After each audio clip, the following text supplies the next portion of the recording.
झाला आणि त्यांची अकोल्याची उमेदवारी जर जाहीर झाली, समजा त्यांनी स्वतः केलेली आहे पण महाविकास आघाडीची जाहीर झाली, तर सर्व कार्यकर्ते स्वीकारतील का त्यांना? आम्ही तन धनानं बाळासाहेबांचं काम करू.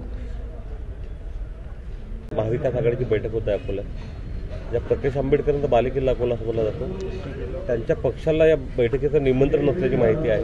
काय मला वाटते काल 7 तारखेला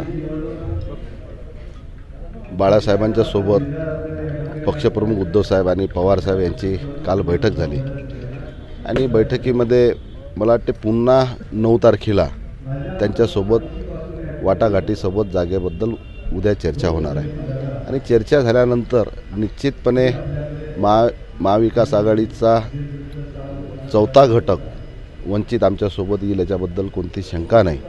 आणि उद्या वाटाघाटी झाल्यानंतर येणारी जे पुढची बैठक राहील ही 4 पक्षाची संयुक्त बैठक होईल.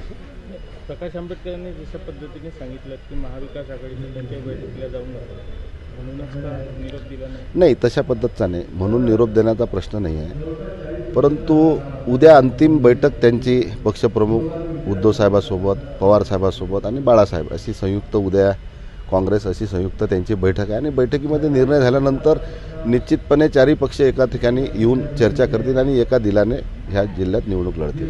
देशमुख साहेब, उद्या प्रकाश देश विदेशातील प्रत्येक घडामोडींचे लाईव्ह अपडेट मिळवण्यासाठी आता साम टीव्हीच्या सर्व सोशल मीडिया प्लॅटफॉर्मला लाईक, फॉलो आणि सबस्क्राईब करा.